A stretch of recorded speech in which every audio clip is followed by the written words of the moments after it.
Your hands, close your eyes, take a deep breath and breathe out.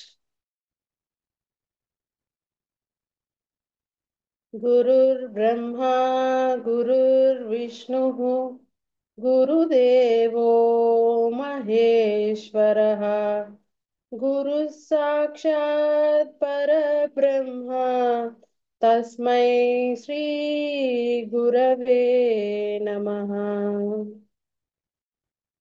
Gently rub your palms. Place them on your eyes. Slowly blinking into your palms, open your eyes. Namaste. Good evening, everyone. Previous class లో నా voice clear గా ఉందండి and yes madam, yes clear. Yeah నా ఇది కూడా clear గా ఉంది కదా ఫేస్ కట్ అది లాస్ట్ టైం కొంచెం డిస్టర్బెన్స్ గా ఉందని చెప్పన్నారట సో ప్రీవియస్ క్లాస్ లో మనం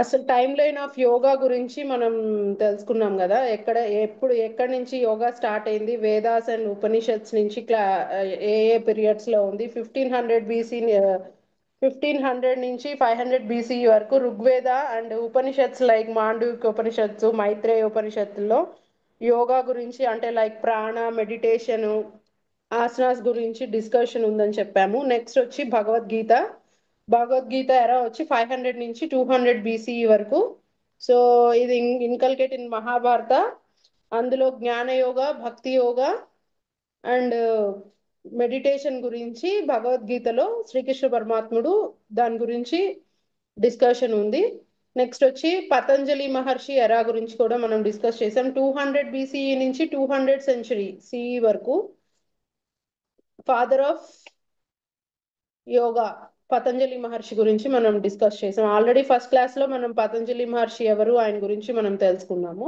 నెక్స్ట్ వచ్చి హఠయోగా అండ్ తాంత్రిక్ టెక్స్ట్లు వచ్చి 800 నుంచి 1400 వరకు ఉన్నాయి నెక్స్ట్ హఠయోగ ప్రదీపిక వచ్చేసి స్వామి స్వాత్మారామ ద్వారా ఇది మనకు వచ్చింది 1400 ఇప్పుడు ప్రెసెంట్ ఎగ్జిస్టింగ్ వరల్డ్ లో మోస్ట్లీ అందరూ ఫాలో అయ్యేది హఠయోగా అనేది యోగా అన్నది ఫాలో అవుతుంటారు నెక్స్ట్ గేరండ సంహిత గేరండ మహర్షి విత్ చండ కపాలి వీళ్ళిద్దరి మధ్య డిస్కషన్ ఇది వచ్చి 17th century స్టార్ట్ అయింది శివ సంహిత శివ సంహిత వచ్చి 14th నుంచి 17th century వరకు నెక్స్ట్ మోడర్న్ యోగాలో స్వామి వివేకానంద సర్ అరబిందో గాని నెక్స్ట్ జీకేఎస్ అయ్యంగార్ గాని కృష్ణమాచార్యులు గారు కానీ వీళ్ళంతా కూడా 19th నుంచి 20th మోడర్న్ సెంచురీ వాళ్ళు వీళ్ళంతా వీళ్ళారా ఇప్పుడు నడుస్తుంది నెక్స్ట్ ఇది వచ్చి మిస్కన్సెప్షన్స్ గురించి నేర్చుకున్నాం మనం యోగా అంటే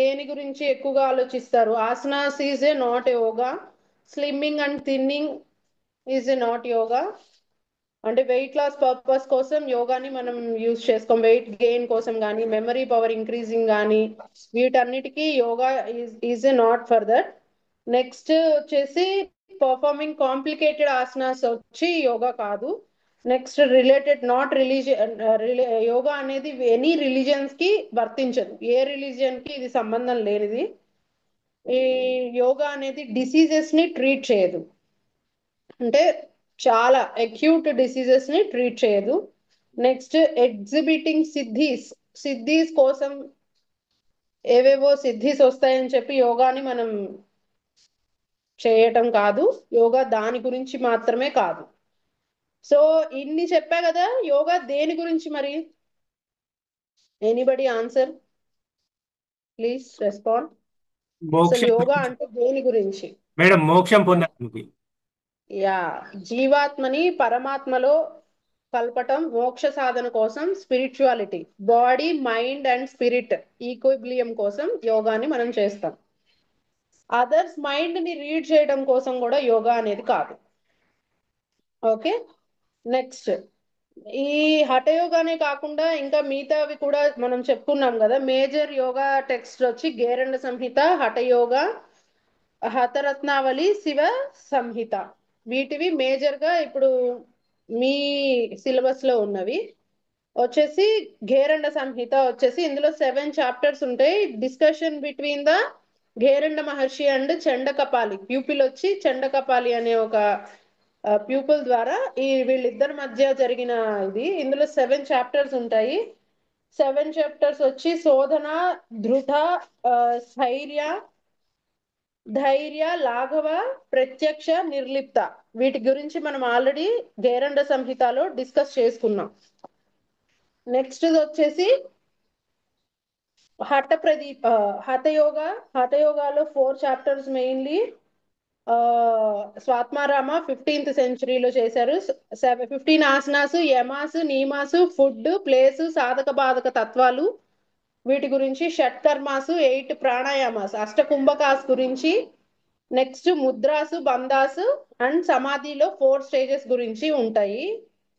నేను జస్ట్ చాప్టర్ లో ఏముంటాయో ఆ సబ్జెక్ట్ లో ఏముంటాయోనే చెప్తున్నాను. నెక్స్ట్ మనం ఓన్లీ హఠయోగ ప్రదీపికలో మెయిన్ ఆసనాస్ ఏంటి, ఎన్ని కుంభకాస్ ఉంటాయి, ఎన్ని వీటి గురించి మనం డీప్ గా డిస్కషన్ లోకి వెళ్తాం నెక్స్ట్. ఓకే. నెక్స్ట్ వచ్చి హఠరత్నావళి. హఠరత్నావళిలో వచ్చేసి 4 చాప్టర్స్ ఉంటాయి. ఇది రాసిన ఆదరి యోగి శ్రీనివాస్ భట్ అన్న ఆయన రాశారు. 1625 నుంచి 1695 ఏడీలో రాశారు. ఇది అబౌట్ హఠయోగ, లయయోగ, రాజయోగ, హఠయోగ, లయయోగ, మంత్రయోగ గురించి డీప్ డిస్కషన్ ఉంటుంది. నెక్స్ట్ 9 కుంభకాసు, 10 ముద్రాస్ ఉంటాయి ఇందులో.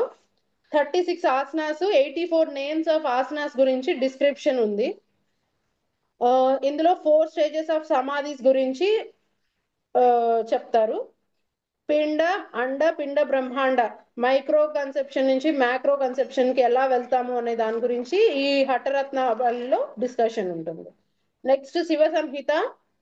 శివ సంహిత ఆధార్ ఐడియా లేదు మనకి. 13th నుంచి 15th సెంచరీలో ఇది మనకి ఈ శివ సంహిత అనేది డిస్కషన్ ఉంది యోగా గురించి. అద్వైత వేదాంత ఫిలాసఫీ, శంకరాచార్యుల వారి ఫిలాసఫీని ఇందులో డిస్కస్ చేశారు. ఇందులో కూడా same micro phenomena, macro phenomena, అండపిండ బ్రహ్మాండం గురించి కూడా డిస్కషన్ ఉంది. 7 చక్రాస్ గురించి, 3.5 lakhs ఆఫ్ నాడీస్ గురించి ఇందులో డిస్కషన్ ఉంది. ఓకే. ముద్రాస్ వచ్చి 11 యోగా టైప్స్, సాధక బాధక తత్వాలు, ఎలాంటి సాధకాస్ ఉంటారు, ఎన్ని టైప్స్ ఆఫ్ సాధకాస్ ఉంటారు అనే దాని గురించి ఈ శివ సంహితలో డిస్కషన్ ఉంటుంది. ఓకే. నెక్స్ట్ ఇంకా ఏం డిస్కస్ చేసాం మనం, successive factors of yoga. Yoga చేయడం వల్ల మనకి ఏమి గెయిన్ అవుతాం మనం వచ్చి ఉత్సాహం, సాహసం, ధైర్యం, తత్వజ్ఞానం, నిశ్చర్య, జన సంఘ పరిచయ, ఈ వీటి గురించి మనం డిస్కస్ చేసాము. యమాస్ అండ్ నియమాస్ గురించి కూడా మనం డిస్కస్ చేసాము. బట్ మళ్ళీ ఒకసారి యమాస్ అండ్ నియమాస్ టుడే మళ్ళీ మనం ఒకసారి డిస్కస్ చేద్దాం. హఠయోగా. ఇప్పుడు మనం మెయిన్ చాప్టర్ లోకి వస్తున్నాం. ఇక్కడ మీకు మిగతా చెప్పాం కదా, ఘేరండ సంహిత, హఠరత్న శివ సంహిత, నెక్స్ట్ ది హఠరత్నావళి. ఈ 3 చాప్టర్స్ గురించి మీకు డిస్కషన్, సబ్జెక్టు, వాటి ఎక్స్ప్లెనేషన్ ఉండదండి. హఠయోగా గురించి ఎక్స్ప్లెనేషన్ ఉంటుంది. ఓకే. సో మనం 8 limbs పాత్వే గురించి మనం ఆల్రెడీ హఠయోగాలో తెలుసుకున్నాం. స్పీడ్ అవుతుందా క్లాస్? ఏం లేదు కదా, నేను లాస్ట్ ప్రీవియస్ క్లాస్ లో ఏం చెప్పాను అనేది డిస్కస్ చేశాను. ఇక్కడ నుంచి మెయిన్ ఈ రోజు క్లాస్ కంటిన్యూ చేద్దాం. మిగతా వాళ్ళు కూడా switch on the cameras please. మీరు వింటున్నారా లేదా అనేది నాకు ఐడియా రావాలి కదా. దయాకర్ గారు and Samsung SM something. Okay, మీకు ప్రాబ్లం లేదు అంటే తీయండి. ఓకే. నెక్స్ట్. ఓకే, మనం యమాస్, నియమాస్ గురించి మనం ఫస్ట్ మాట్లాడుకుందాం. తర్వాత ఆసనాసు, అష్టకుంభకాసు, నెక్స్ట్ వచ్చేసి ఆసనాసు లో మెయిన్ ఆసనాస్ గురించి డిస్కస్ చేద్దాం. అష్టకుంభకాసు వాటి గురించి నెక్స్ట్ డిస్కషన్ ఉంటుంది. Okay. What is yamas and niyamas? Yamas అంటే social rules. Social rules, self rules. Hatha Yoga according to the Hatha Yoga there are దశ యమాస్ అండ్ దశ నియమాస్. 10 యమాస్, 10 నియమాస్ ఉన్నాయి according to the hatha yoga. Okay. If possible మీరు రన్నింగ్ నోట్స్ రాసుకోవడానికి ట్రై చేయండి. యమాస్ మీన్స్ సోషల్ రూల్స్. ఫస్ట్ యమా గురించి మనం తెలుసుకుందాం. ఓకే. తప తపస్సు. ఓకే, సారీ, యమాస్ లో వచ్చేసి సారీ, అహింస, స్థైర్య, సత్యం, ఆస్తేయం, బ్రహ్మచర్యం, క్షమ, ధృతి, దయ, ఆర్జవం, మైత్రేయ, శౌచం. ఓకే, వీటి గురించి డిస్కషన్. ఒక్క నిమిషం, సారీ. నాకు యాక్చువల్గా నేను ప్రెజెంటేషన్ ఇవ్వడానికి నా ల్యాప్టాప్ నా దగ్గర లేదు, సో నేను ప్రెజెంటేషన్ ఇవ్వలేకపోతున్నాను. అహింస. అహింస అంటే అవతల వాళ్ళని, ఆల్రెడీ మనం ఇది డిస్కస్ చేసాము, బట్ పై పైన డిస్కస్ చేద్దాం. యువతల వేరే పర్సన్స్ ని ఇబ్బంది పెట్టకుండా ఉండడం అహింస. అవతల వాళ్ళ గురించి ఏదో వాళ్ళని ఇబ్బంది పెట్టాలని కానీ, ఏదైనా ఎనీథింగ్. అహింస అంటే మెంటల్ గా కావచ్చు, ఫిజికల్ గా కావచ్చు, మాటలతో కూడా హింస చేయొచ్చు. సో అహింస అనేది అవతల వాళ్ళ విషయంలో మనం ఏదైతే మనం చేస్తామో, కర్మ అనేది ఎలా ఉంటుందంటే అండి, మనం ఏదైతే చేస్తామో అది మనకి రిఫ్లెక్ట్ అవుతుంది. అది ఇప్పుడు కాకపోయినా ఎప్పటికైనా. సో మనం అవతల వాళ్ళతో ఫిజికల్ గా కానీ, మెంటల్ గా కానీ, మాటలతో కానీ ఏ రకంగా మనం హింస చేసినా కూడా అది మనకి రిఫ్లెక్ట్ అవుతుంది. కర్మ సిద్ధాంతాన్ని నమ్మే వాళ్ళకి, ప్రతి ఒక్కళ్ళకి ఇది బాగా అర్థమవుతుంది. ఓకే, నెక్స్ట్ వచ్చి సత్యం. ఎక్కువ భాగం నవడేస్ ఇట్ ఈస్ నాట్ పాసిబుల్. మనం ప్రాక్టికల్ గా మాట్లాడుకుంటే మనం రోజు మొత్తంలో ఎన్నో కొన్ని అబద్ధాలు చెప్పాల్సి వస్తుంది, కొన్ని కొన్ని సిచ్యువేషన్స్ లో. ఐదర్ ఆఫీస్ లో కానీ, మన ఇళ్లలో కానీ, ఇంకెవరి దగ్గర అయినా కానీ, ఫ్రెండ్స్, కోలీగ్స్, ఎవరి దగ్గర అయినా సరే కొన్ని కొన్ని విషయాల్లో మనం చెప్పాల్సి వస్తుంది. మాక్సిమం మనం ఎప్పుడు సత్యం మాట్లాడటానికి ట్రై చేస్తాం. ట్రూత్ అనేది ఎప్పుడు కూడా మనకి మంచే చేస్తుంది తప్ప చెడు అనేది చేయదు. అది ఇప్పుడు కాకపోయినా ఎప్పటికైనా అది మంచి చేస్తుంది. నెక్స్ట్ ఆస్తేయం, నాన్ స్టీలింగ్. పక్క వాళ్ళ వస్తువులు, ఓ వాళ్ళు ఇది బాగుందే, వాళ్ళ దగ్గర నుంచి మనం తీసేసుకుందామని కానీ, ఏదైనా సరే నాలెడ్జ్ ని తీసుకోవచ్చు కానివ్వండి, వస్తుపరంగా ఏది దొంగతనం అనేది చేయడం అనేది కూడా యమాస్ లో ఒక ఇది అన్నమాట, నాన్ స్టీలింగ్నెస్. ఓకే, బ్రహ్మచర్య అంటే మన ఆ, మన ఇంద్రియాలని మనం కంట్రోల్లో ఉంచుకోవడం. అంతకంటే అవసరం లేదు డిస్కషన్. ఓకే, క్షమ, అవతల వాళ్ళ పట్ల ఎప్పుడూ కూడా దయతో ఉండడం. ఓ, అర్థమవుతోంది కదా క్షమ అంటే ఏంటి? ఇంతకంటే డిస్కషన్ చిన్న చిన్న వర్డ్సే కాబట్టి మీకు అర్థమవుతుంది అనుకుంటున్నా. నెక్స్ట్ దయ. క్షమ, దయ రెండు దగ్గర దగ్గర వర్డ్సే. ఓకే, ధృతి, ఎండూరెన్స్. ఆర్జవం, హానెస్టీ, బిహేవియర్. మన మాటల్లోనే కాదు, మన బిహేవియర్ లో కూడా హానెస్టీ ఉండాలి. ఏదో ఒక వర్క్ మనకి ఆఫీస్ లో అప్పచెప్తారు, మనం తీసుకునే జీతానికి మనం ఫుల్ ఫ్లెడ్జ్డ్ గా వాళ్ళని అంటే మనం ఫుల్ ఫ్లెడ్జ్డ్ గా మన వర్క్ మనం కంప్లీట్ గా చేస్తున్నామా లేదా అనేది కూడా మనకు అవసరం కదా. సో మనం 100% మనం వాళ్ళకి కరెక్ట్ గా మనం తీసుకుంటున్న శాలరీకి కానీ, ఇంకోటని కానీ, ఇంకేదైనా వర్క్ కానీ మనం ఇస్తున్నామా లేదా అనేది మనకి అవసరం. అది దాని గురించి ఆర్జవం అనేది. నెక్స్ట్ మితాహారం. మితాహారం అంటే ఏదో దొరికింది కదా చెప్పి ఫుడ్ ఎక్కడికైనా వెళ్ళి మనం ఏదో ఫంక్షన్స్ కి వెళ్తాము, దొరికాయి కదా తినేద్దాం తినేద్దాం తినేద్దాం అనే అనుకుంటే మనకి కంట్రోల్నెస్ ఫుడ్ మీద. మైత్రేయ అని కూడా అనుకోవచ్చు, ఫ్రెండ్షిప్. మితాహార అనుకో, మైత్రేయ నెక్స్ట్ వచ్చేసి మైత్రేయ, అవతల వాళ్ళతో ఫ్రెండ్షిప్. ఫ్రెండ్షిప్ అంటే మనం సోషల్ గా మూవ్ అవ్వాలి అన్నప్పుడు, మన సొసైటీలో ఒక సంఘంలో మనం ఉంటున్నప్పుడు ఫ్రెండ్షిప్ అనేది కూడా అవసరం. నన్ను ముట్టుకోకు నామాలు కాకి అన్నట్టు మనం ఒక్కళ్ళమే ఉండలేం కదండి సంఘంలో. చుట్టూ ఎంతో మందితో మనకి తెల్లారు లేస్తే మనకి పరిచయం ఉంటుంది. అది ఈవెన్ రోడ్లు క్లీన్ చేసే వాళ్ళ దగ్గర నుంచి ఇంకెవరిది ఆఫీసర్స్ దాకా ఎక్కడి దాకైనా కావచ్చు, మితంగా చక్కగా మాట్లాడటం, ఫ్రెండ్షిప్ చేసుకోవడం, మృదు భాషణ అనేది అలవాటు చేసుకోవడం వల్ల మనం చాలా హ్యాపీగా ఉంటాం. నెక్స్ట్ శౌచం, క్లెన్లీనెస్. మనతో పాటు మన చుట్టుపక్కల ఉన్న వాతావరణాన్ని కూడా మనమే క్లీన్ గా ఉండడం కాదు, మన చుట్టుపక్కల ఉన్న వాతావరణాన్ని కూడా క్లీన్ గా ఉంచడం, క్లెన్లీనెస్, శౌచం అనేది. నెక్స్ట్ వచ్చేసి నియమాస్. ఇందులో ఏదైనా మీకు డౌట్స్ ఉంటే నేను మళ్ళీ క్లియర్ చేస్తాను డౌట్స్ టైంలో. నియమాస్ నియమాస్ వచ్చి 10 నియమాస్. తపస్, సంతోష, అస్తిత్వ, దానం, ఈశ్వర ప్రణిధానాన్ని, సిద్ధాంత, వ్యాఖ్య, శ్రవణం, హ్రీ, మతి, జప, హృతం. ఒక్కొక్కటి డిస్కస్ చేద్దాం. తపస్. తపస్ అంటే strong intention maintain long time. అంటే ఒక విషయం గురించి మీరు తెలుసుకోవాలి అనుకుంటున్నప్పుడు దాని గురించి ఎక్కువ సమయం లాంగ్ టైం, ఏదో ఇవాళ ఇప్పుడు మీరు యోగాలోకి వచ్చారు ఫర్ ఎగ్జాంపుల్, మీరు దాని గురించి తెలుసుకోవాలి అనుకుంటున్నప్పుడు లాంగ్ టైంలో ఎక్కువ రోజులు సాధన. తపస్ అంటే సాధన, ఏదైనా విషయం గురించి సాధన.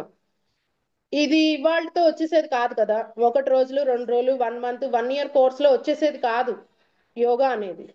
మన లైఫ్ లాంగ్ ట్రావెల్ చేస్తేనే మనం అనుకున్న గోల్ కి రీచ్ అవ్వగలుగుతాం, ఏ విషయమైనా సరే.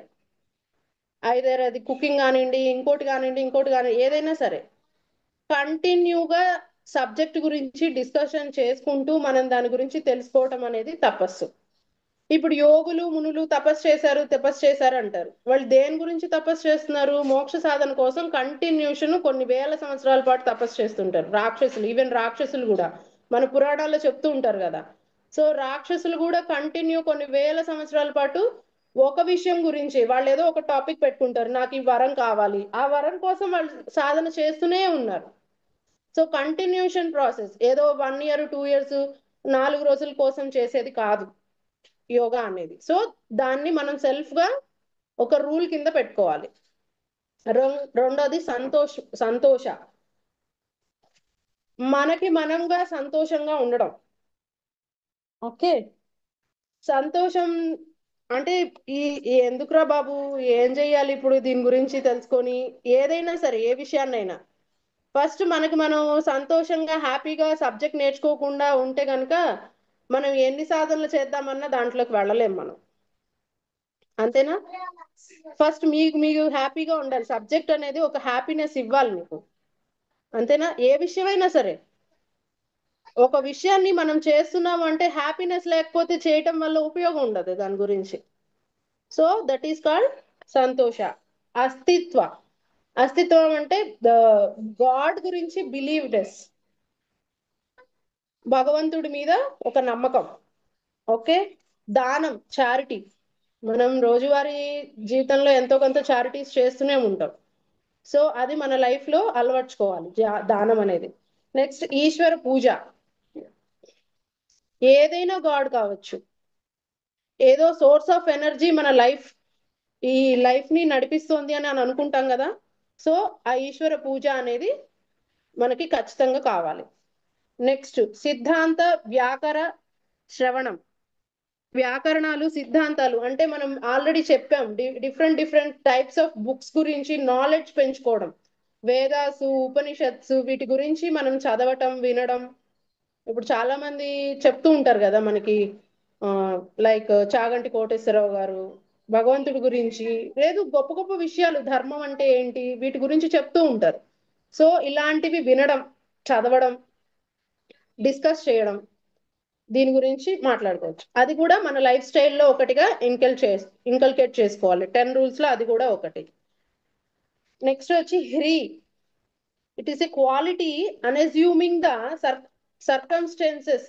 అంటే చుట్టుపక్కల ఉన్న పరిస్థితులు, అవతల మనిషిని మనం ఏంటి అనేది ఆలోచించకుండా ఎజ్యూమ్ చేసేయకూడదు. మనం ఇప్పుడు ఒక మనిషి మీ దగ్గరకు వచ్చారు, సో వాళ్ళు అసలు ఏంటి అనేది మీకు ఏం తెలియకుండా వాళ్ళ గురించి ఏదో ఆలోచించేస్తాం కదా, అది తర్వాత మనకి రాంగ్ అవ్వచ్చు. సో కాబట్టి అది ఎస్టిమేషన్ ఎబిలిటీ, అవతల వాడు ఎంతవరకు కరెక్ట్, అవతల వాళ్ళ కెపాసిటీ ఏంటనేది మనం ఎస్టిమేట్ చేయగలిగే ఎబిలిటీని మనలో మనం పెంచుకోగలగాలి. అర్థమవుతుందా? సో ఇది కూడా ఒక rule. Is it positive or negative, వాళ్ళు కరెక్టా కాదా, మనం అజ్యూమ్ చేసే ఇదిని ఆల్రెడీ యోగా ద్వారా మనం సంపాదించుకుంటామని మనం చెప్పుకున్నాం ఆల్రెడీ రూల్స్ లో. సో ఆ ఎబిలిటీని, వాళ్ళని కరెక్ట్ గా అజ్యూమ్ చేసే ఎబిలిటీని మనం సంపాదించుకోవటం. నెక్స్ట్ మతి, డిస్క్రిమింగ్ ఇంటలెక్ట్. ఇంటలెక్షన్ అంటే మన మైండ్, ఎంతైతే వాళ్ళకి ఇంటలెక్షన్ అంటే ఏం చెప్పాలి మీకు, వాళ్ళ అవతల వాళ్ళ యొక్క తెలివితేటలు. సో వాటి గురించి కూడా అజ్యూమ్ చేయగలిగేంత కెపాసిటీని, అవతల వాళ్ళ ఇంటలెక్ట్ ఎలా ఉన్నది అనేది కూడా మనం తెలుసుకోగలిగే కెపాసిటీని ఇందులోనే ఇంకల్కేట్ చేసుకొని రూల్ గా పెట్టుకోవాలి. నెక్స్ట్ జప. మనకి రకరకాల మంత్ర సాధనలు చేస్తూ ఉంటాం. మంత్రాస్ గురించి వాటి గురించి తెలిస్తే డైలీ ఒక లైఫ్ స్టైల్లో భాగంగా ఈశ్వర పూజ ఎలా అయితే చేస్తామో జప తపాదులు కూడా మన లైఫ్ స్టైల్లో ఇంకల్కేట్ చేసుకోవటం. హృతం అంటే సాక్రిఫైస్, లాస్ట్ వన్. హృతం అంటే సాక్రిఫైస్. మనం చాలా సాక్రిఫైసెస్ చాలా మంది చాలా విషయాల్లో చేస్తుంటారు. ఈవెన్ పిల్లల విషయంలో కూడా పేరెంట్స్ చాలా సాక్రిఫైసెస్ చేస్తూ ఉంటారు కదా. సో అది కూడా మన లైఫ్ లో అలవాటు చేసుకోవాలి. అంటే నా నేను ఎందుకు సాక్రిఫైస్ చేయాలి, ఏంటి దీనివల్ల మనకి ఏంటి లాభం అనేది ఆలోచించకుండా సాక్రిఫైస్ అనేది మనం లైఫ్ లో అలవాటు చేసుకోవాలి. అన్ని విషయాల్లోనూ సాక్రిఫైస్ అనేది పనికిరాదు, బట్ కొంచెమైనా దయ కరుణ ఇలాంటివి ఉన్న పదాలు వాడినప్పుడు ఆటోమేటిక్ గా సాక్రిఫైస్ అనేది కూడా వస్తుంది. సో ఈ 10 రూల్స్: తపస్, సంతోష, అస్తిత్వ, దానం, ఈశ్వర ప్రణిధానం, నెక్స్ట్ సిద్ధాంత వ్యాకరణ శ్రవణం, నెక్స్ట్ హ్రీ, మతి, జప, హృతం. ఈ 10 కూడా నియమాస్ కిందకు వస్తాయి.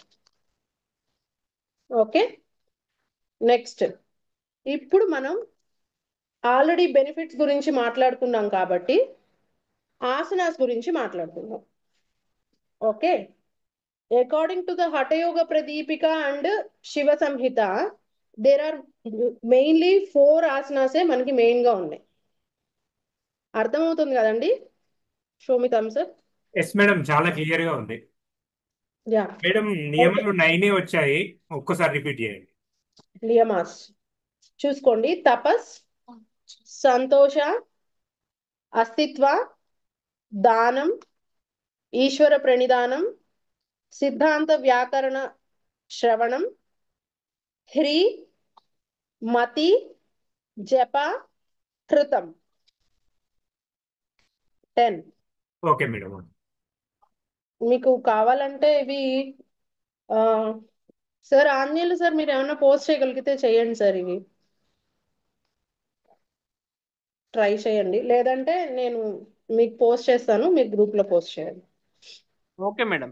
Okay madam. యా, లేదంటే మీకు నోట్స్ ఇస్తారు తర్వాత, దాంట్లో కూడా ఉంటాయి. సో టోటల్ గా 84 ఆసనాస్ ఉంటే according to Shiva Samhita most important asanas వచ్చి 4. ఓకే, వాటిల్లో వచ్చేసి సిద్ధాసన, భద్రాసన, పద్మాసన, సింహాసనం. ఓకే, సిద్ధాసన, భద్రాసన, పద్మాసన, సింహాసనం. ఇవి ఈ 4 కూడా మెడిటేటివ్ ఆసనాస్. ఓకే, సిద్ధాసన, భద్రాసన, సింహాసన, పద్మాసన ఈ 4 కూడా మెడిటేటివ్ ఆసనాసే. ఓకే, నెక్స్ట్ వచ్చేసి మనం ఇందులో కొన్ని ఆసనాస్ గురించి మెయిన్ గా చెప్పుకోవచ్చు. మెయిన్ ఆసనాస్ చెప్తాను. ఇవి మెడిటేటివ్ ఆసనాస్, ఇవి పక్కన పెట్టేయండి. నెక్స్ట్ వచ్చేసి మత్స్యేంద్రాసన, స్పైనల్ ట్విస్ట్ పోస్, మత్స్యేంద్రాసన. Okay, Paschimottanasana, next మయూరాసనం, 4th one శవాసన. Okay, ఈ 4 గురించి మనం డిస్కస్ చేద్దాం.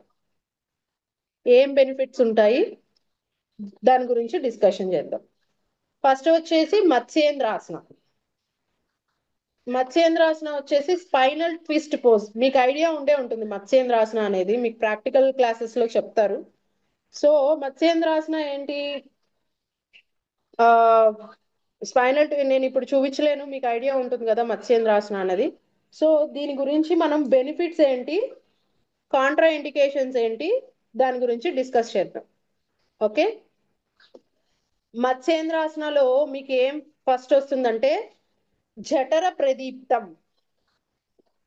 జఠర ప్రదీప్తం. వాట్ ఈస్ మీన్ బై జఠర ప్రదీప్తం? అంటే జఠర అంటే there are 5 types of agnis are there. Digestive fire అనేది మన శరీరానికి సంబంధించిన అగ్ని. Digestive fire is very very important for our body. Digestive fire లేకపోతే మన డైజెషన్ మందగిస్తుంది, స్లో డౌన్ అయిపోతుంది, మన మెటబాలిక్ రేట్ అనేది స్లో డౌన్ అయిపోతుంది. Okay, so it is very very important. Digestive fire అనేది చాలా ఇంపార్టెంట్. సో అకార్డింగ్ టు మత్స్యేంద్రాసన వేసినప్పుడు ఏమవుతుంది, మీ అబ్డామినల్ లో ఉన్న abdominal organs like digestive system లో ఉన్న ఆర్గాన్స్ అన్ని మసాజ్ అవుతాయి ట్విస్టింగ్ చేస్తున్నప్పుడు. సో ఏమవుతుంది, ఆటోమేటిక్ గా అది యాక్టివేట్ అవుతాయి. యాక్టివేట్ అయినప్పుడు డైజెస్టివ్ ఫైర్ అనేది ఇంప్రూవ్ అవుతుంది. సో ఇది డైజెస్టివ్ ఫైర్ ని ఇంప్రూవ్ చేస్తుంది. ఫస్ట్ ఏంటిది, మత్స్యేంద్రాసన వచ్చి అకార్డింగ్ టు చక్రాస్ లో కూడా మీకు మణిపూర చక్ర యాక్టివేట్ అవుతుంది. Manipura chakra is for digestive system. Navel centre spine మీద back side of the navel centre ఉంటుంది కాబట్టి మణిపూర చక్ర యాక్టివేట్ అవుతుంది. డైజెస్టివ్ ఫైర్ యాక్టివేట్ అయిందంటే ఆటోమేటిక్ గా మణిపూర చక్ర యాక్టివ్ లో ఉన్నట్టు అని అర్థం. ఓకే, నెక్స్ట్ ప్రచండ రుగ్మండల కంధన అస్త్రం. ఇది సాంస్క్రిట్ టర్మ్స్, బట్ నేను ఇవి తెలుగులో ఎక్స్ప్లెయిన్ చేయడానికి ట్రై చేస్తున్నాను. Okay, these are the Sanskrit words. మీరు రాసే ఎగ్జామ్ లో ఇంకా బాగుంటుంది, వాట్ బెనిఫిట్స్ అనేవి రాస్తే సరిపోతుంది. డైజెస్టివ్ ఫైర్ ఇంక్రీజ్ అవుతుంది. నెక్స్ట్ ఇది ఏంటంటే మల్టిపుల్స్ ఆఫ్ టెరిబుల్ డిసీజెస్ అనేది ఈ స్పైనల్ ట్విస్టింగ్ లోపల ఉన్న డైజెస్టివ్ సిస్టమ్ లో ఉండే కొన్ని టెరిబుల్ డిసీజెస్ ని ఈ ఈ మత్స్యేంద్రాసన అనేది క్యూర్ చేస్తుందట. అంటే మనకి తెలియకుండా డైజెస్టివ్ సిస్టమ్ లో ఉండే ప్రాబ్లమ్స్ ని మత్స్యేంద్రాసన వేయటం వల్ల ఆటోమేటిక్ గా క్యూర్ అవుతుంది. నెక్స్ట్ కుండల్ని ప్రబోధితం. కుండల్ని శక్తిని అవేకెన్ చేస్తుంది. సో కుండల్ని శక్తి అంటే ఐడియా ఉంటుంది కదా, స్నేక్ షేప్ లో చుట్టలు చుట్టుకొని ఉంటుంది కుండల్ని శక్తి అనేది. సో మత్స్యేంద్రాసన వేయటం వల్ల కుండల్ని శక్తి అనేది అవేకెన్ అవుతుంది. ఓకే, చంద్ర స్థిరత్వం. Steadiness of moon in bindu in men's లో మగవారిలో మూన్ లూనార్ స్థిరత్వం అనేది ఈ మత్స్యేంద్రాసన వేయడం వల్ల పెరుగుతుంది. Okay, these are the benefits. ఏమేంటివి, జఠరాగ్ని డైజెస్టివ్ ఫైర్ ఇంక్రీజ్ అవుతుంది. అంటే అక్యూట్ గా మల్టిపుల్స్ ఆఫ్ డిసీజెస్ కొన్ని క్యూర్ అవుతాయి. Awakening of kundalini shakti awaken అవుతుంది. అండ్ మెన్స్ లో స్టడీనెస్ ఆఫ్ లూనర్ మూన్ ఎనర్జీని యాక్టివ్ గా స్టడీగా ఉంచుతుంది. ఇవి బెనిఫిట్స్ మత్స్యేంద్రాసనకి. అండ్ కాంట్రా ఇండికేషన్స్, ఎవరెవరు చేయకూడదు. సో ఎవరెవరు చేయకూడదు చెప్పండి, మీకు కామన్ గా కొన్ని తెలిసి ఉంటాయి కదా, ఎవరైనా చెప్పగలరా? ఎవరికైనా తెలిస్తే హ్యాండ్ రేజ్ చేయండి, నేను అన్మ్యూట్ ఆప్షన్ ఇస్తా, లేకుంటే చాట్లో టైప్ చేయండి. మేడం, ఎవరు చేయకూడదు అంటే హెర్నియా ప్రాబ్లం ఉన్న వాళ్ళు, రీసెంట్గా ఒక 6 months ఏదైనా పొట్ట మీద సర్జరీ అయిన వాళ్ళు చేయకూడదు. Very good. ఇంకా హార్ట్ ప్రాబ్లమ్స్ ఉన్న వాళ్ళు, ప్రెగ్నెంట్ లేడీస్ మత్స్యేంద్రాసనాస్ అనేవి చేయకూడదు. కామన్ గా సార్ చెప్పినట్టు డైజెషన్ అంటే అబ్డామినల్ రీజియన్ లో ఏదైనా సర్జరీస్ అయిన వాళ్ళు చేయకూడదు. సో స్పైన్ కి సంబంధించి కూడా ప్రాబ్లం ఉన్న వాళ్ళు, స్పైన్ ప్రాబ్లమ్స్ ఉన్న వాళ్ళు కూడా, అంటే ఎల్బో L3 L4 ప్రాబ్లమ్స్ ఉన్న వాళ్ళు, బ్యాక్ లోవర్ స్పైన్ ప్రాబ్లమ్స్ ఉన్న వాళ్ళు కూడా మోస్ట్లీ అవాయిడ్ చేయడానికే ట్రై చేయొచ్చు. బట్ కొన్ని అంటే ఇందులో కూడా స్టేజెస్ ఉంటాయి. మత్స్యేంద్రాసనలో కూడా 3 స్టేజెస్ ఉంటాయి. సో వన్ ఆర్ టూ అనేవి చేయొచ్చు. Yeah, very good. Matsyendrasana, this is the final stage, right? Very good. Next Paschimottanasana. తిప్పి చూపించండి మహేష్ అన్న. మరోవైపు కూడా టర్న్ చేసి చూపించగలరా? ఓకే ఓకే, నేను చూపిస్తాను మేడం, కంటిన్యూ చేయండి. Yeah okay okay. Yeah, so Matsyendrasana clarity వచ్చేసింది కదా. నెక్స్ట్ వచ్చేది పశ్చిమోత్తానాసన. పశ్చిమోత్తానాసన కూడా ఐడియా ఉంటుంది, ఫార్వర్డ్ బెండ్, రైట్. పశ్చిమోత్తానాసన వచ్చేసి మనకి what are the benefits of Paschimottanasana? పవన పశ్చిమ వహ్ని కరోతి the vital air flow through rear parts of the body. మనకి వైటల్ ఫ్లో అంటే ఎనర్జీ ఫ్లో అనేది పశ్చిమోత్తానాసన వేయడం వల్ల, అంటే ఎనర్జీ ఫ్లో కొన్ని కొన్ని పార్ట్స్ లోకి వెళ్ళలేని పార్ట్స్ లో కూడా, రేర్ పార్ట్స్ లో కూడా పశ్చిమోత్తానాసన వేయడం వల్ల ఆ ఎయిర్ ఫ్లో, ఎనర్జీ ఫ్లో అనేది ఉంటుంది. నెక్స్ట్ వచ్చేసి జఠర నలస్య డైజెస్టివ్ ఫైర్. పశ్చిమోత్తానాసన కూడా one of the digestive system కి అబ్డామినల్ రీజియన్ లో ఉన్న abdominal organs, yeah exactly abdominal organs. ఇక్కడ మీరు చూస్తే కనుక మీ టోటల్ అబ్డామిన్ వచ్చేసి మీ థైస్ కి బాగా ప్రెస్ అవుతుంది. సో అక్కడ ఉన్న మజిల్స్ సిస్టమ్ మొత్తం యాక్టివేట్ అవుతుంది.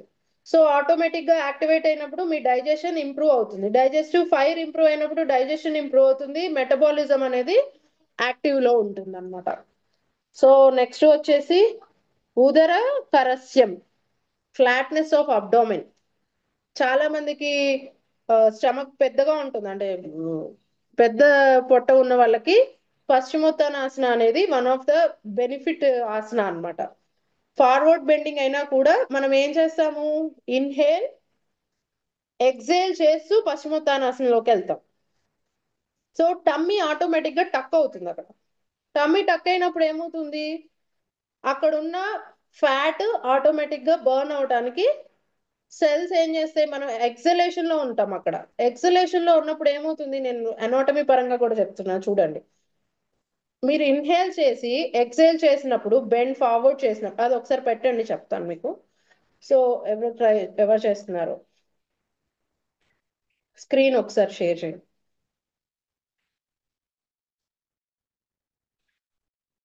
యా, మీరు ఇన్హేల్ చేసి ఎక్సలేషన్ లోకి వస్తారు. ఆ పొజిషన్ లోకి వచ్చినప్పుడు ఏమవుతుంది, ఎక్సెల్ లో ఉన్నప్పుడు మీరు కంటిన్యూషన్ ఆ పొజిషన్ లో ఉన్నప్పుడు మీ సెల్స్ కి ఆక్సిజన్ అవసరం ఉంటుంది. ఆటోమేటిక్ గా మీ సెల్స్ ఏం చేస్తాయి, మీ ఫ్యాట్స్ ద్వారా అక్కడ ఉన్న స్టమక్ అబ్డామినల్ రీజియన్ లో ఉన్న ఫ్యాట్ ని ఎనర్జీగా మార్చుకుంటాయి. సో ఆటోమేటిక్ గా ఫ్యాట్ బర్న్ అయ్యి మీకు స్టమక్ ఫ్లాట్ అవడానికి యూస్ఫుల్ అవుతుంది పశ్చిమోత్తానాసన అనేది. Okay, one of the good asana ఇది, ఎస్పెషల్లీ ఫర్ లేడీస్, ఉమెన్స్ కి బెస్ట్ ఆసన. నెక్స్ట్ ఆరోగ్యార్థం.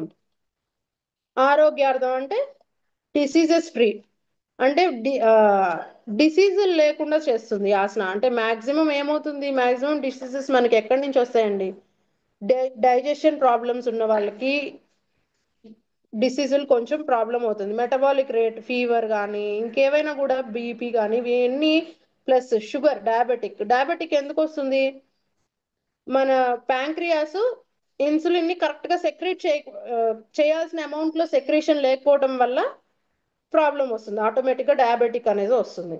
సో మీరు ఇక్కడ డైజెషన్ కి సంబంధించిన ఆర్గాన్స్ అన్నిటినీ మీరు చక్కగా మసాజ్ చేస్తున్నారు, డైజెస్టివ్ ఫైర్ ని ఇంక్రీజ్ చేస్తున్నప్పుడు ఇక్కడ ఏమవుతుంది, చాలా రోగాలు తగ్గుతాయి, రావు. Prevention is better than cure కదా. సో మీకు రాకుండానే ఇది ప్రయత్నం చేస్తుంది అనమాట. ఎవరెవరు వేయకూడదు, సేమ్ ఆబ్వియస్లీ ఇందాకట్లాగానే pregnant ladies, L3 L4 problems ఉన్న వాళ్ళు, ఎనీ సర్జరీ అయిన వాళ్ళు, డిస్క్ ప్రాబ్లమ్స్ ఉన్న వాళ్ళు, హార్ట్ ప్రాబ్లమ్స్ ఉన్న వాళ్ళు ఫార్వర్డ్ బెండింగ్స్ ని అవాయిడ్ చేయొచ్చు. బట్ ఇంత అంటే ఇది వచ్చేసి ఫైనల్ ఇది కింద చెప్పచ్చు, కొంచెం కొంచెంగా ఫార్వర్డ్ బెండ్ ని ప్రయత్నం చేసుకుంటూ వెళ్తూ ఉంటే ఆటోమేటిక్ గా ఆసన కిందకి టర్న్ అవుతుంది అది కొన్ని రోజులకి. ఓకే, నెక్స్ట్ ఆసన వచ్చి మయూరాసనం. ఇది లాస్ట్ ఆసన చెప్తానండి, ఆల్రెడీ 8:40 అవుతుంది, మనం డౌట్స్ కూడా క్లియర్ చేసుకోవాలి కదా. మయూరాసన, పీకాక్ పోజ్. ఓకే, ఇది అడ్వాన్స్ ఆసనాస్ లో కిందకి ఏంటి అడ్వాన్స్ ఆసనాస్ కిందకి వస్తుంది మయూరాసన అనేది.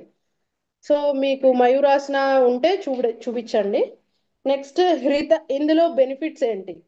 హృత సకల రోగ అంశు. It quickly destroys the all diseases. Maximum diseases ని క్విక్ గా క్యూర్ చేస్తుంది మయూరాసన బెనిఫిట్. గుల్మ, గుల్మ అంటే ఓవల్ ఎన్లార్జ్మెంట్ ఆఫ్ గ్లాండ్స్. మనకి గ్లాండ్స్ ఎన్లార్జ్మెంట్ లో ప్లస్ మీకు కాన్స్టిట్యూషన్ ని తగ్గిస్తుంది మయూరాసన వచ్చి. ఎన్లార్జ్మెంట్ ఆఫ్ గ్లాండ్స్ ని కూడా కంట్రోల్లో ఉంచుతుంది. అంటే secretions, gland secretions, thyroid, parathyroid, వీటి గ్లాండ్ సెక్రీషన్స్ ని, ఆ గ్లాండ్ ఎన్లార్జ్మెంట్ అయినప్పుడు సెక్రీషన్ తక్కువ అవుతుంది. సో వీటిని తక్కువ చేస్తుంది. ప్లస్ ఇది కాన్స్టిట్యూషన్ ప్రాబ్లం ని కూడా కంట్రోల్లో ఉంచుతుంది. కాన్స్టిట్యూషన్ అంటే మలబద్ధకం ప్రాబ్లం ని కూడా కంట్రోల్లో ఉంచుతుంది. ఉదర, abdomen due to dropsy. Dropsy అంటే ఏంటి? ఎడిమా అండి. అంటే అబ్డామిన్ రీజియన్ లో కొన్ని టిష్యూస్ ఏమవుతాయంటే వాటర్ ని ఫామ్ చేసుకుంటాయి. దాన్ని, ఆ వాటర్ ఫామ్ అయినప్పుడు ఆ టిష్యూస్ ఉబ్బుతాయి చూసారా, దాన్ని ఎడిమా అంటారు. ఓకే, డ్రాప్సీ అంటే మీనింగ్ ఏంటంటే ఎడిమా. ఎడిమా అంటే మీనింగ్ ఏంటంటే స్వెల్లింగ్. ఎందుకు వస్తుంది స్వెల్లింగ్ అంటే అబ్డామినల్ రీజన్ లో ఉన్న టిష్యూస్, సెల్స్ అని ఫామ్ చేస్తుంది కదా, టిష్యూస్ ని ఫామ్ చేస్తుంది కదా. సెల్ స్ట్రక్చర్ మీకు ఆటోమేటిక్ గా ఎలా ఉంటుంది అనేది తెలుసు. Cell to tissue, tissues to organ, organs to organ system కదా. సో టిష్యూస్ లో వాటర్ ఇది ఇంకా ఉన్నప్పుడు అది స్వెల్లింగ్ అవుతుంది ఆటోమేటిక్ గా. దాని వల్ల వచ్చే ప్రాబ్లమ్స్ ని కూడా ఈ మయూరాసన అనేది క్లియర్ చేస్తుంది. ఓకే, బహుకందాసన భుక్త భస్మ, high degree and it reduces the ingestion of indigestion of food. Digestion of food అంటే మనం కొన్ని సార్లు చాలా హెవీ అమౌంట్ ఆఫ్ ప్రోటీన్స్ అంటే కార్బోహైడ్రేట్స్ ని, అంటే డైజెషన్ ఎక్కువ టైం తీసుకునే ప్రాసెస్ అంటే ఎక్కువసేపు డైజెషన్ ప్రాసెస్ తీసుకునే food like non veg items, mutton, chicken అలాంటివి తింటారు చూడండి, హెవీ మీల్ తీసుకుంటాం. సో అలాంటి టైంలో అది it takes almost all 16 to 18 hours to digestion. మనం అనుకుంటాం తొందరగా అరిగిపోయింది, మళ్ళీ నైట్ కి మళ్ళీ ఇంకో బిర్యానీ తినొచ్చు అని అనుకుంటాం. బట్ మీ లోపల డైజెషన్ లో అది అవ్వదు. మీరు ఏం చేస్తున్నారంటే గ్రైండర్ లో సగం రుబ్బిన పప్పులో మళ్ళీ ఇంకొకసారి మళ్ళీ గ్రైండర్ లో పప్పు వేసినట్టే. అర్థమవుతుందా? సో అది మిడిల్ లో ఉంటుంది డైజెషన్. మనం మళ్ళీ రాత్రికి ఏం పర్లేదు, మధ్యాహ్నం వండిన చికెన్ మటన్ చాలా బాగుంది, మళ్ళీ ఇంకోసారి ఇంకో కోట వేద్దామని అనుకుంటాం. సో అది ఇలాంటి ప్రాసెస్ లో ఉన్నప్పుడు డైజెషన్ టైం తీసుకునే ఫుడ్ ని కూడా ఈ మయూరాసన వేయడం వల్ల తొందరగా డైజెషన్ అవ్వడానికి ఇంప్రూవ్ అవుతుంది. ఎలా అవుతుంది చెప్పండి మీరు ఎవరైనా? సింపుల్ లాజిక్, ఎవరైనా చెప్పగలరా?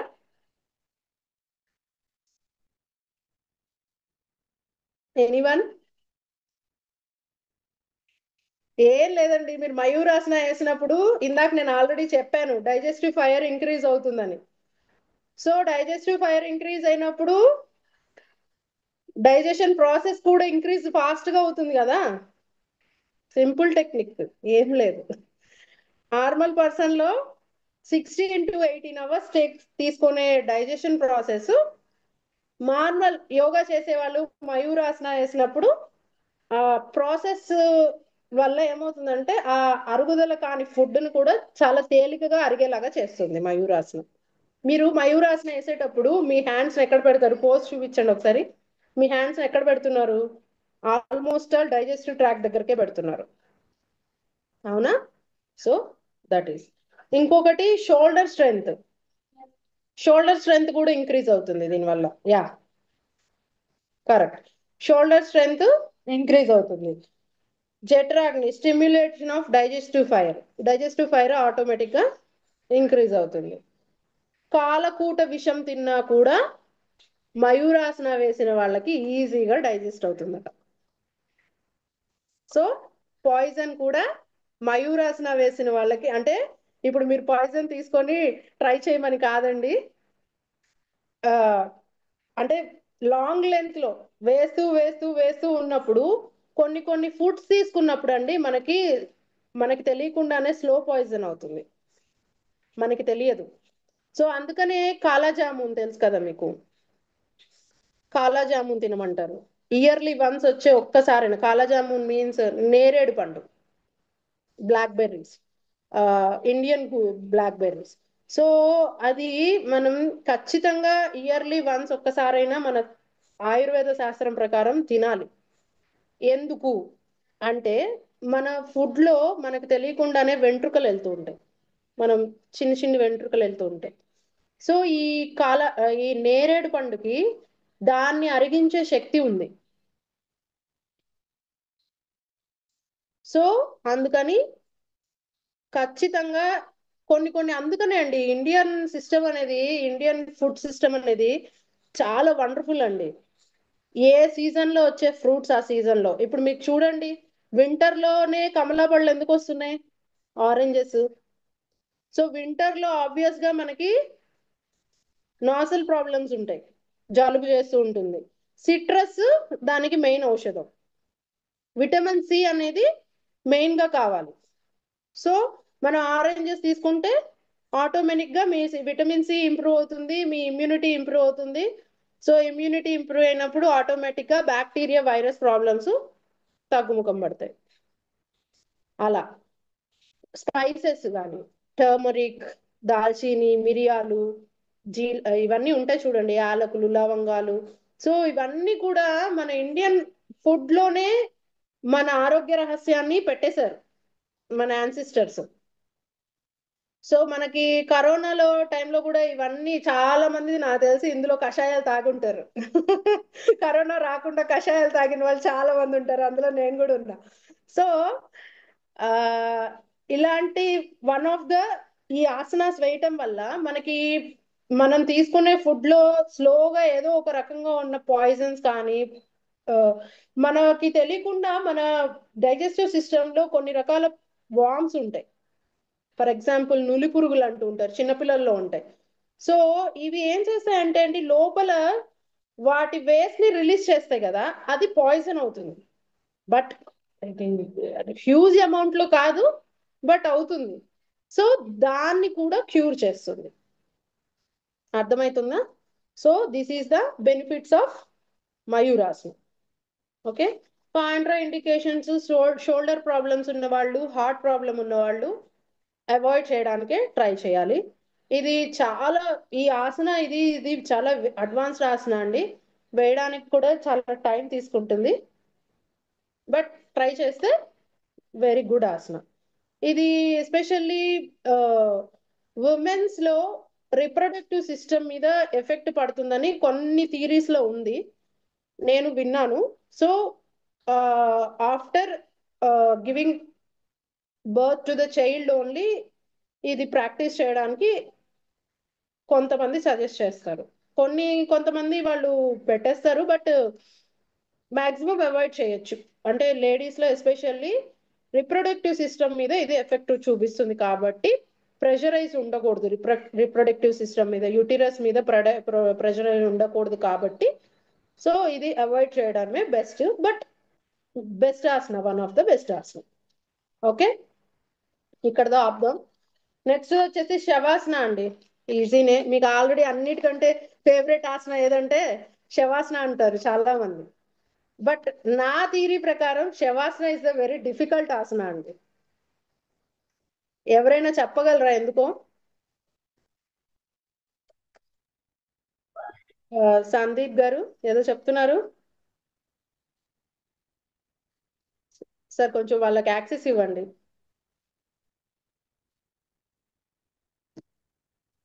యా, చెప్పండి. శవాసనం అనేది నార్మల్ గా మైండ్ కంట్రోల్ అనేది మనం చాలా మంది చేయలేకపోతారు మేడం. వెరీ గుడ్, నిజం. శవాసన అంటే అండి శవంలాగానే ఉండాలి. ఎస్. ఓన్లీ కదలకపోవటమే శవాసన కాదండి, అవును. మైండ్ ని కంట్రోల్ చేయటం ఇక్కడ. సో కళ్ళు అర్థమవుతుందా? కూడా తిరగకూడదు. ఈవెన్ కనుగుడ్లు కూడా అటు ఇటుగా మూవ్ అవ్వద్దు అని. కనుగుడ్లు మూవ్ అవుతున్నాయంటే ఆటోమేటిక్ గా అర్థం ఏంటండి, చెప్పండి. అంటే మైండ్ మీరు సెట్ ఏదో అనేది రన్ ఆలోచిస్తున్నారని అవుతున్నది. అర్థం. యా, నేను నేను ఫర్ ఎగ్జాంపుల్ ఇప్పుడు నేను కొంతమంది పిల్లలకి బ్రాహ్మరీ ప్రాక్టీస్ ఇస్తాను. సో బ్రాహ్మరీ ప్రాక్టీస్ లో ఏమవుతుందంటే చిన్నపిల్లలు ఆటోమేటిక్ గా కళ్ళు అటు ఇటు ఇటు అటు ఇటు తిప్పేస్తుంటారు. అంటే వాళ్ళ మైండ్ అక్కడ లేదు. మనకు ఆలోచనలు ఎప్పుడు వస్తాయో ఆటోమేటిక్ గా మన బాడీలో ఉండే ఆర్గాన్స్ కానీ లేకపోతే బాడీ లిమ్స్ కానీ మూవ్ ఎగ్జాక్ట్లీ, అవుతా ఉంటాయి. ఎగ్జాక్ట్లీ. మీరు ఇక్కడ శవాసనంలో ఏం చేస్తున్నారు, మీ ఆర్గన్స్ అన్నిటిని రిలాక్స్ చేయాలని చూస్తున్నారు.